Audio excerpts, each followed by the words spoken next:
Merci na balandignon soya la réconciliation TV, la réconciliation Pro TV.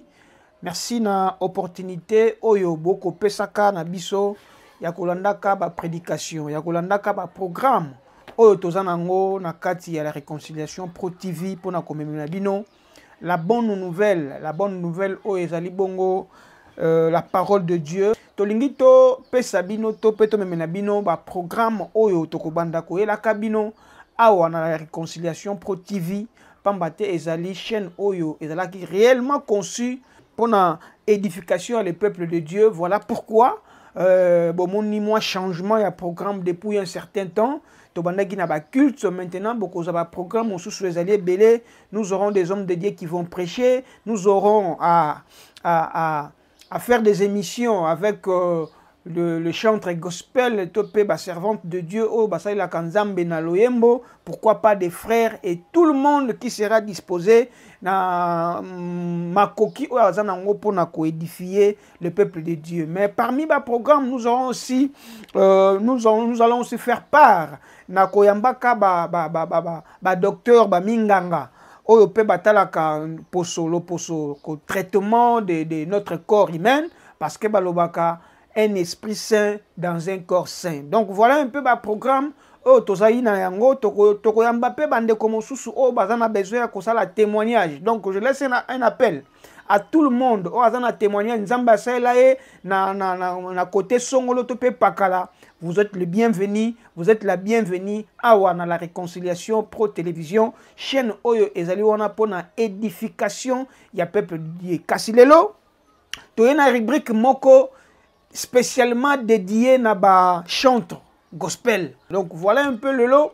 Tokolobela mingi ba programme oeza en cours ya semaine oyo na mosusu pe koya na mikolo ezali koya. Donc voilà un peu le lot toko beta masolo ya ba programme oyo ezali en cours ba servante de Dieu, ba serviteur de Dieu o ba sala kanzambe na nzela ya loyembo, ba chantre ndenge to bengaka yango bango to pe mingi ba bengaka ba musicien religieux. Donc je disais, sans plus tarder, Tokobanda Yango, na frère Nabiso Patrice Moubiaï. Patrice Moubiaï, c'est un chantre de l'Éternel. Il y a Sambela Kamingi na bande konabiso to bengaka ba branamiste kasi bazalaka ba branamiste te bazalaka nde ba messager du temps de la fin o bandimela prophète Branham comme étant leur prophète de la nation o Nzambe atindaki pona ko sakola préparer l'épouse du Christ pour na koyamba Jésus la seconde venue naïe. Voilà un peu et le message est topé programme ya liboso to kopé Sabino eza 20 ans de carrière. Donc frère Patrice Moubiaï a fêté 20 ans de carrière naïe et kozala bongo na showbiz. Na showbiz et kozala droit d'entrée ezali avec un $20 au kokiko somba ba vente de billets et ça un peu partout.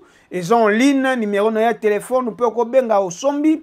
Puis en plus, na kati ya showbiz, bazoteka ba billet wana et puis na église, na biso ya baruti tabernacle o ezwami na vers Rigini, vers Rigini, rond-point Ngaba, vous montez vers Rigini, c'est là où beaucoup de billets pour na kokende ko assister dans cette célébration 20 ans de carrière de notre chantre, de notre musicien chrétien Patrice Moubiaï et que ça mabongo na showbiz ezali soki bato bako uta côté angaliema awa ozimo tuka magasin kitambo en allant vers la ville na avokoma na Sosimat wana na Sosimat à côté showbiz ezali wana na commune ya Gombe et sikawa pi notre frère Patrice Moubiaï a koyembela biso banzembo o et bersa bo mwana na biso o sepelisa bandeko ebele bajinganga banzembo ezali ebele boko kende ko vivre yango kuna kasi toza pe na message na ye o ye moko asalaki parce que le toza le 17 jour J-3 donc moto tout o azana besoin ya ko assister ya ko zala na célébration oyo ya mosali na Nzambe na kombo ya Patrice Moubiaï 20 ans de carrière, ça s'est fait. Yango a pessibiso rendez-vous. Tokende na showbiz le 20 juillet awa déjà à partir il y a 15 h célébration et Kobanda, Makambo et Kobanda, il y aura aussi des invités surprises Bazali. Donc moi je serai là pour participer dans ce méga célébration. Yande Konabiso, frère Patrice Mobiaï. Voilà, le rendez-vous est pris kasi.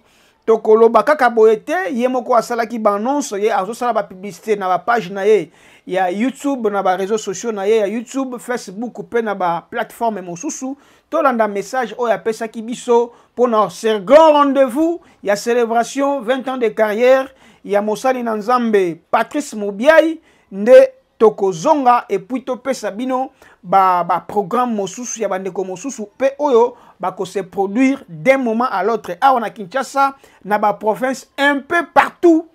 Donc voilà, ce rendez-vous est pris chaque fois. Nous aurons à venir, cette habitude-là, de venir annoncer ba célébration, ba programme, ya basali na Nzambe, pour le kumu, ya libota na Nzambe. Tolanda message, il y a frère Patrice Mobiaï, et puis nous allons revenir pour na kopesa bisona bino basango mosusu. Merci. Durant une vingtaine d'années, je t'ai soumis mes plus grandes supplications, venant du fond de mon cœur en te chantant l'hymne, sortant de profondeur de ma foi, et tu m'as dit, Patrice, espère encore, car au moment propice, ma communion avec toi atteindra son paroxysme. Voilà pourquoi, peuple de Dieu, je vous invite à ce que sera non seulement la célébration de mes 20 ans de carrière, mais l'accomplissement d'une promesse que le Seigneur a accomplie envers son serviteur. Ce 20 juillet 2025 au Showbuzz Kinshasa à 17h20. Ta bonté, Seigneur, est insondable. Ton amour pour moi est sans fin. JB Service Prod présente Patrice Mobiaï Live Celebration 20 ans de carrière Le Moyenge Béné ce dimanche 20 juillet 2025 au Showbuzz Kinshasa à 17h20. Participation aux frais 20$ standard, 200 000 francs VIP et 200$ VVIP. Infoline plus 243 82 02 111 68. Soyez les bienvenus. Live Celebration. Ta bonté, Seigneur, est insondable. Ton amour pour moi est sans fin. Ta bonté, Seigneur. Merci beaucoup, Kolanda wana frère Patrice Mobiaï. Oyo chantre de Dieu, oya Bersabiso, na banzembo ebele. Moi je me souviens, tango bazalaki nan koyemba nande konabiso akenda Guilhem Mizwa. Ah, je l'aimais beaucoup ce frère. Tango bazalaki na Guilhem Mizwa, mais Guilhem Mizwa toyebi ke non Nzambe ya benga ye un peu plus tôt. Tozaki non a besoin na ye, mais que faire? Dieu a voulu lui rappeler dans son royaume, biso totikala na pasi kasi na sepelaka mingi komona bango ensemble frère Patrice Mobiaï na Guilhem Mizwa, malgré Dieu avait fait que avant Guilhem Mizwa atika biso bakabona qui peut déjà d'une façon à l'amiable nandeko na biso frère Patrice Mobiaï, Nzamba pambola bango, Nzamba pambola frère Patrice Mobiaï, et Dieu bénisse aussi l'âme de notre frère Guilhem Mizwa qui est parti dans l'au-delà. Nous aussi, liwa ezali nzela na biso nyonso, peut-être nous aussi nous allons te rejoindre auprès du Père pour célébrer, chanter, parce que balobaka kemba na Nzambe bakufaka te kasi tozongaka na maboko ya le Dieu tout puissant. Voilà un peu le programme, il y a frère Patrice Mobiaï. Maintenant toko pesa bino susu maman nabiso Enis Manyanga. Enis Manyanga c'est aye à se produire du côté ya Congo central. Na province ya Congo central, na territoire ya Mwanda, na kermesse moko ya monene zo sale makuna signé Majeko Production. Majeko Production a sali kermesse ya monene na côté ya Mwanda. Alors maman nabiso Enis a se produire kuna pour le bien ya bana na Nzambe o bazalaka na Mwanda, territoire ya Mwanda, tout la dikulu tala et sikawapi. Ba serviteur de Dieu est puissant, bazali tellement ébélé. J'ai connu beaucoup de serviteurs de Dieu là-bas, en passant par papa Samson Lukola, Pourquoi pas, je vois Bertrand, frère Bertrand ou pasteur Bertrand. Je vois Genève Nkoui. Je vois des pasteurs Odon Katolo. Il y a des pasteurs et des pasteurs que je connais au niveau ya Mwanda parce que j'ai eu aussi à passer un bon bout de temps dans le territoire ya Mwanda. Alors, kermesse ya Mwanda et qu'on vibrer dans la chanson et la célébration. Il y a notre sœur, servante de Dieu, Enis Manyanga, et pas Iwapa Koyembe Labiso. Banzembo Oyo et Tomesana Nango déjà, inutile de vous le rappeler.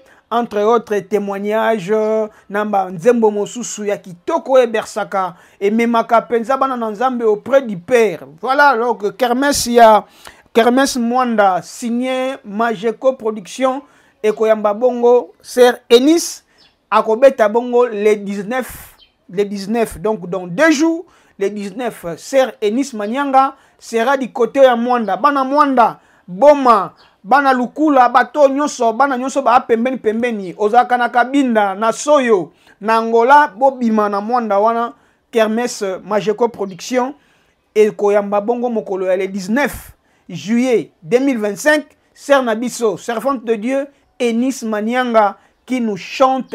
Quand il vous chante, vous sentez les chairs des poules, vous sentez que vous êtes à la présence de Dieu. Donc tokende ko assister, tokende ko porter main forte na Sœur Nabiso Enis Manyanga, ça sera une très bonne chose.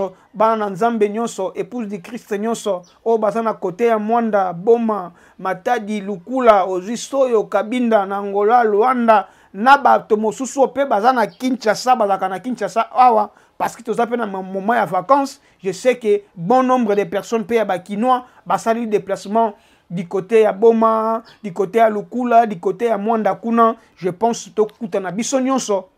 Na kermesse ya Mwanda signé Majeko Production et pas Iwapi Sœur Nabiso Enis Manyanga a se produire.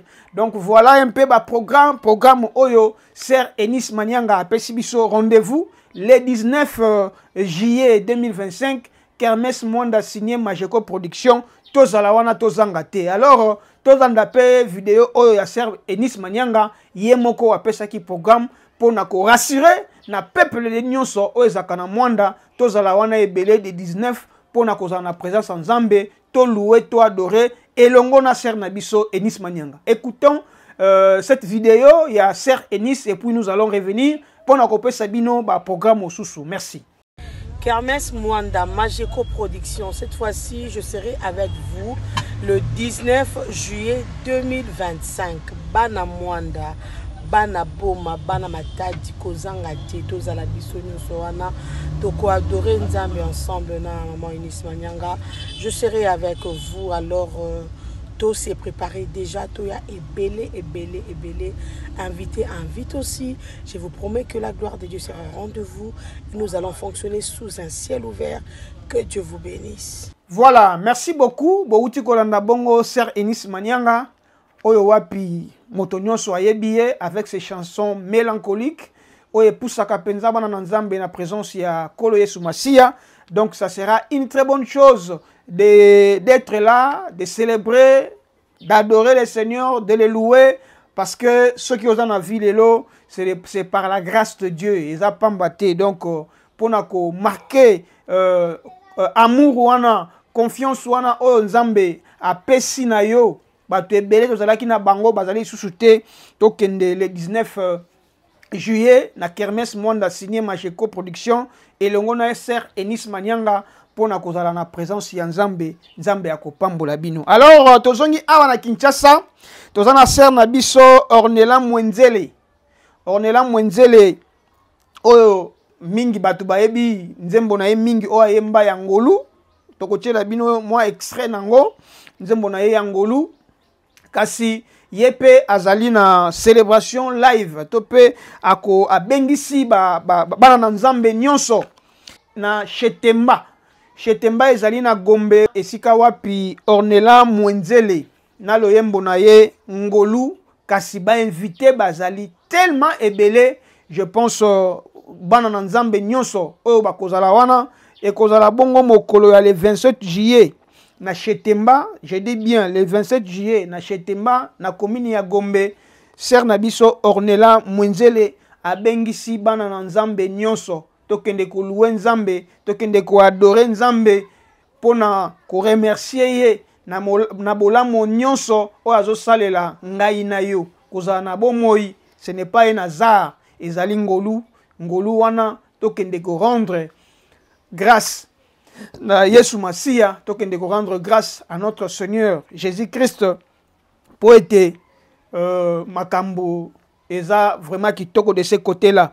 Billet ezotekama en ligne na ba numéro bomona affiche to ko afficher wana numéro na ezali benga soko kena chetemba sur place ba koteka billet soko bengi na numéro na ya ser ya ba organisateur ba technicien to pe bato yo bureau ya ser na biso Ornella Mwenzele boko zoyer et puis boko commander billet normal ezali na 10 000 francs, VIP ezali bongo na $10. Donc tokende biso nyonso ko assister ko adorer nzambe elongo na ser na biso Ornella Mwenzele. Ça sera une très bonne chose. Bato nyonso oyo pe bakozwa occasion ya koyate surtout bandeko baza na diaspora. Le live sera là, vous suivrez. On dirait que tout ce qui va se passer là-bas, pourquoi pas awape na kati ya chaîne na biso La Réconciliation Pro Télévision. Nous allons parler avec bureau ya sœur po toko kabongo ko couvrir pe événement wana et kozala pona gloire ya nzambe. Voilà un peu ba programme o tozala kinango à ce qui concerne chantre na biso to pe ba musicien chrétien oyo ba dora kanzambe oyo ba salela kanzambe elongo à travers leur chant et na nzela ya loyembo ba pesi biso ba rendez-vous ezalé belé. Frère Patrice Moubiaï 20 ans de carrière na Chetemba et kozala bongo le 20 et puis le 27 juillet avec notre sœur Ornella Mwenzele na Chetemba le 27 juillet 2025 et puis na Mwanda le 19 dans 2 jours awa sœur Enis va adorer notre Seigneur Jésus-Christ et longo na bana Mwanda na corps du Christ nyonso ya Mwanda ba serviteur de Dieu baza ebele bana nzambe baza ebele kuna na Mwanda. Je pense que bakozala wana na kermesse Mwanda signé Majeko Production et pa yuapi sœur Enis Manyanga ako bercer ako yembela ako adorer bako louer ensemble na peuple Dieu ya Mwanda. Pourquoi pas Angola, Kabinda, Soyo, pourquoi pas bana ya Boma, Matadi, Lukula, Lemba, Batonyon Soyo, Bazali, Zinga wana bakozala ensemble na kermesse Mwanda signé Majeko Production pour na koyembela nzambe ko adorer le Dieu tout puissant. Voilà un peu ba programme o tozala ki na yango kasi to ko annoncer bino tozana une série ya ba émission o to ko banda ko yambaka ba serviteur de Dieu o azana besoin ya ko faire passer message na ye pona milulu moko programme moko azali nango. Vous êtes les bienvenus. Pourquoi pas aussi prêcher avoir côté ya bana nzambe à travers na canal ya chaîne Nabiso La Réconciliation Pro Télévision espace eza wana tozoko benga bino tokoya vers bino ce qui peut omoni que non on a besoin ya ko benga biso ba numéro na biso ezali wana benga biso po oya côté ya oya ko édifier oya ko gagner ame moko à travers La Réconciliation Pro Télévision. Ça sera une très bonne chose. Voilà le canal à laquelle Nzambe azali kotia à travers biso na bino poto ko kabongo ko élargir champ pona côté ya sango malamu pona ko célébrer ko louer. Et nous invitons aussi ba chantre ba musiciens chrétiens o ba la kanzambe. L'espace est là. Appelez-nous tokoya vers bino toko sala émission Otei, Oyembi, Opesi-moi, témoignage, comment est-ce que vous avez rencontré Dieu? Ezalaka ndenge nini? Donc, témoignage, nyonstuwana, toko sala yango awa.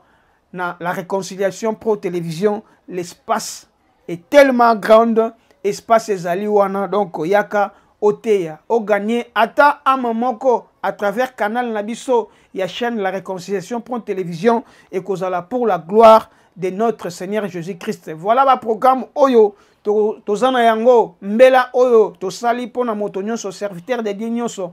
Ozala ozana mikili ya poto. Il y a toujours moyen de faire un duplex to lekisayo awa na La Réconciliation Pro Télévision pona côté ya liloba na nzambe. Merci beaucoup na batu nyonso ba abonné nyonso ya la réconciliation pro télévision yo nono s'abonné te mwana nzambe osambelaka wapi to wapi kanali yangoyo chaîne yangoyo ezali pour la gloire de Dieu pona ko louer ko prêcher ko salela nzambe d'une façon extraordinaire.